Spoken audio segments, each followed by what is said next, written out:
So here we are taking a look at Euro Truck Simulator 2. That was intentional. This is an indie game where you sort of role play a up-and-coming European truck driver. It's actually a rather interesting game. It's not a race game. It's not a high-action game or anything like that. It's a nice laid-back indie game. You can just sit there with your controller, relax, do stuff. So I'm going to take you on a bit of a tour of the game. This is my account. This is my first driver. You can have multiple profiles set up. I'm still a newbie, level 4. I've done, I think, 7. So I'm going to continue here. I'm going to just stop the recording for a second. We'll be back after it loads. Fraps seems to have some issues with recording this game. So I'll probably be doing a lot of breaks throughout it, and you'll notice jumps and stuff, but we'll get through it. Here we are on our main screen. This is our main management screen. This is where you can do everything in the game. So on the right side, we got our personal stats. Tells you who you are, what level you are, how much you've driven, your overall rating. I don't know if this rating is good or bad, or what good ratings are. I haven't found any documentation on the game, and that's a little disappointing because some of this stuff is unclear, and I don't see a help anywhere on here. Anyways, so let's just take a look at what we got going on here. The idea behind this is when you first start, you're an unskilled driver. You do own a company. When you create your profile, it gives you a building and a yard. It tells you that you now own your own company. The interesting thing is since that screen, I haven't seen this building anywhere in the game yet. I don't even know where it is. When you create your profile, you can pick one of many different cities as your home base. I'll probably do another video of just doing a new profile and starting out. I picked Amsterdam as my home base. So let's have a look at our progress history so far. I don't understand what's going on up here. I think this is where you level up, and this is eventually I'll get up there. This is a history of all of the deliveries I've done so far. This was my first training delivery. So I've done 9 deliveries so far. My last one was a pressure tank. 2 pressure tanks really, from Rotterdam in Holland to Calais in northern France. Total roads explored 5%. I'll show you the world is really quite large. The skill levels, as you're going up, every time you reach a new level, you get a skill point to spend, just like in your basic RPG. This is your dangerous driving. This gives you extra long distance points. This gives you the ability to deliver more expensive cargoes. This is where you get bonuses for delivering on time. Bonuses for better fuel efficiencies and opening up the ability to drive fragile cargoes. So the more you increase a particular skill, just like in any RPG, the more money and rewards you get.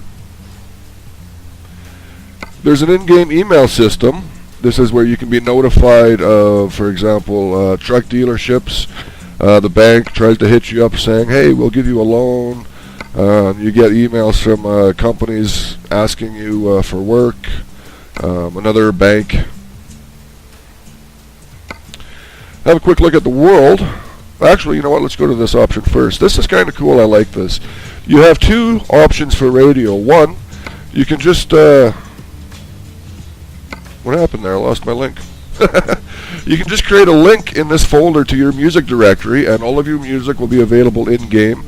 Unfortunately, there doesn't seem to be a shuffle option, so they're just going to play in order, which kind of bums me out because I like to just have my random music going, The other option is you can put in your favorite internet radio stations into a particular file, and they'll appear here, and you can do that.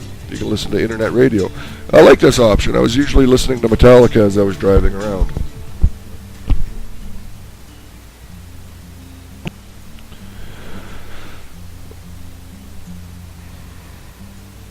Okay, let's have a look at the world map. And there we are. So this is all of the area that we cover in the game. We got northern Italy, eastern France, large part of Great Britain, all of Germany and Amsterdam. You got Poland, a couple other countries here which I can't quite remember all of my geography. Okay, this is Germany. This is Poland. I don't know what country that is. I'm going to have to look it up. Or that one. I can't remember. Austria, Italy. These are all the roads I've driven so far. So every time you're doing a trip, it records where you've gone. So jumping between here and here, of course, you can take the ferry from Rotterdam up into Newcastle, which is one of the trips I did. Or you can go down to Calais and take a ferry over to Dover. Now, you don't actually get to see the ferry ride. You just kind of appear at the port, pay for your destination, and then the game reloads and you're in your new destination. But there is a lot going on here. If we have a look at our purchased truck, what we'll see is that there are a whole variety of truck dealerships that you can find. You have to drive by them and find them before they become available to you. So far I've found 2 Majestic dealerships, one here in Rotterdam and one here in Newcastle upon Tyne, a Valiant dealership down here in Luxembourg, and a MAN dealership in Calais. So let's pop in and have a look at that real quick. Be right back. Okay, so we've jumped into the Valiant dealership in Luxembourg.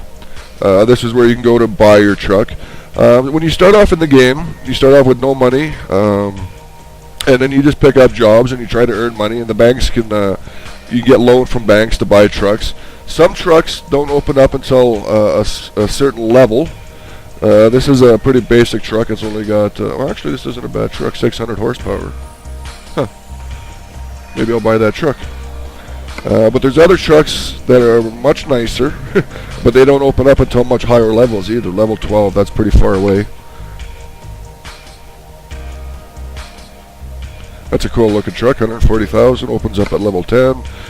A lot of these trucks too have a great deal of customizations available to them. So when you purchase it, you don't have to just buy the stock variant. Okay, apparently none of these Valiants have any oh, here's one of the customizations. Let's have a look at our customizations.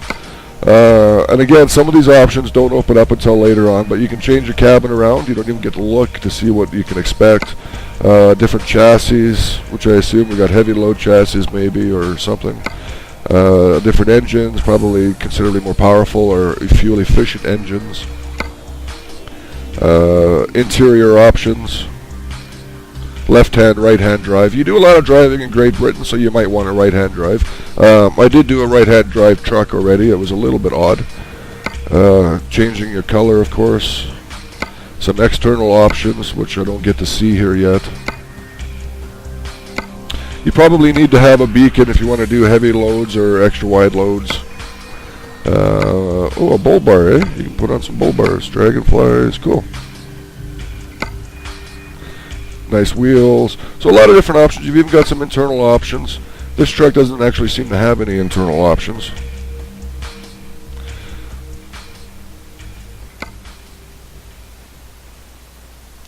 Yes. So this is how you can build. When you buy a truck, you can now hire new drivers, and those drivers can take on jobs for you. And eventually, I guess what you want to do is, just have more trucks, more drivers, make more money, and you become a more manager in the system as opposed to just a driver. Okay, we're going to pop back to the main menu here. So here we are back in the main menu. Let's have a quick look at our banking system. This is where you can just get a loan, and you have to repay the loan, of course, and a huge amount of money, $5,000 a day. So you got to make sure you're doing your loads and making your deliveries, and making sure you can make your payments.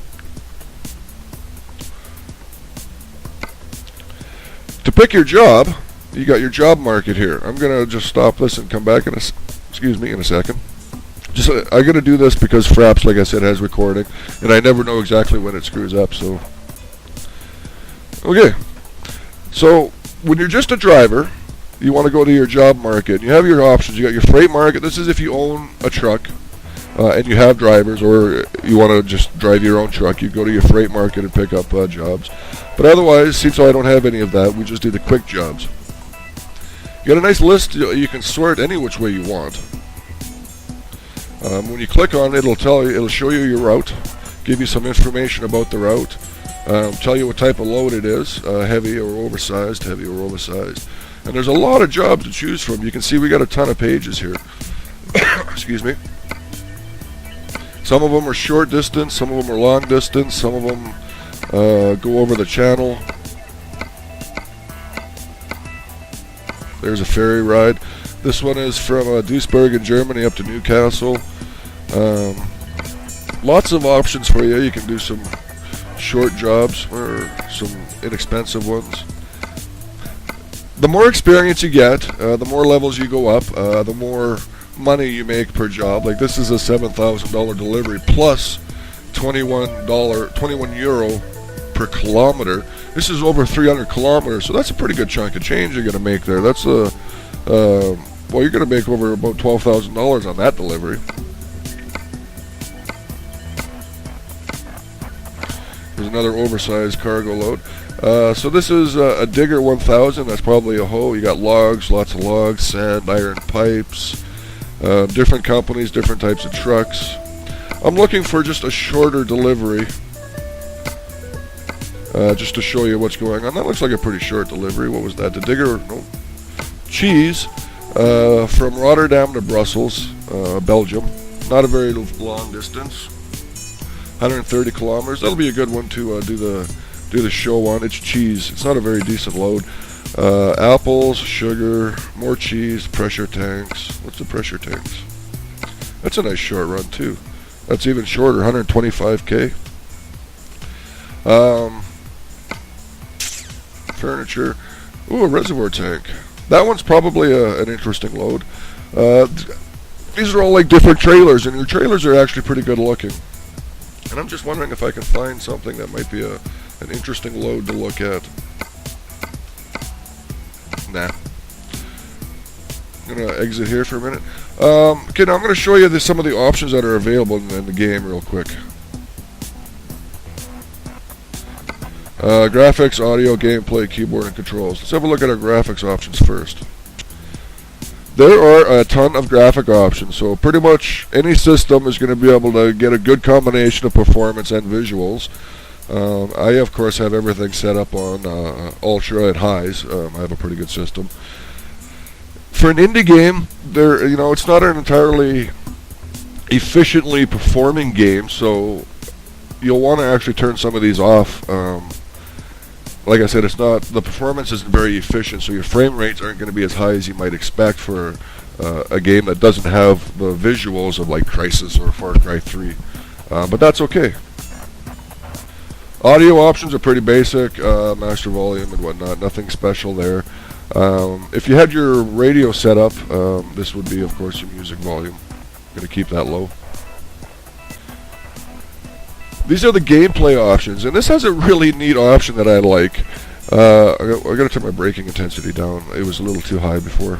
Rain probability. You can either have 0 chance of rain or 100% chance of rain. I'm going to put it down to 25% chance of rain. Maybe we'll get to see some rain in the game. The rain looks pretty good. You got lightning going on and all sorts of stuff. It's kind of interesting. Be right back. So the keyboard setup in the game, I'm actually using combination keyboard and my gamepad controller. I use the gamepad for most everything. But there's a lot of stuff. This is, again, it's a role-playing game, and the trucks are really quite complete. So you've got your headlights, your turn indicators, horns, windshield wipers, cruise control, which you really want to use a lot. There's an in-route navigating system that you can use, which I'll show you later. And then, of course, camera controls. A lot of stuff going on here.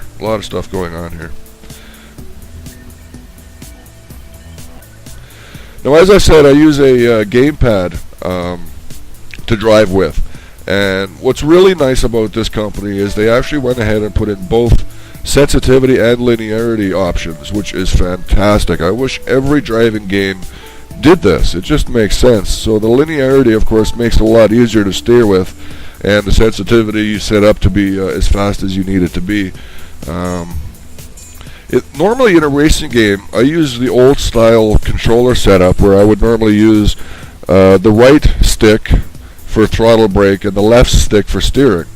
But in this game, you're doing a lot of looking around, because when you're going to go through an intersection, you got to look left, you got to look right, make sure you're not going to run into cars. So it turns out it's actually easier for me to use the new style, where I put throttle and brake on the triggers.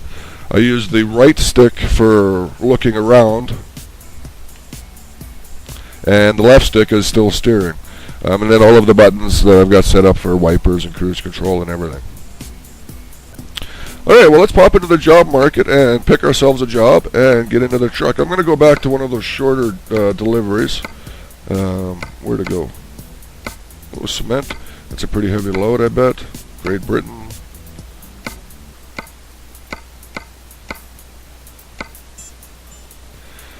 So Calais, this is a total 300 kilometers. It goes over the ferry, so that'll be interesting. Let's do that. I can show you how the ferries work. So you can see here there's an expected delivery time and there's a current date. Where'd the current date go? It's currently Friday 2:30. This has to be delivered between 10:30 and 5 o'clock on Saturday. Some jobs,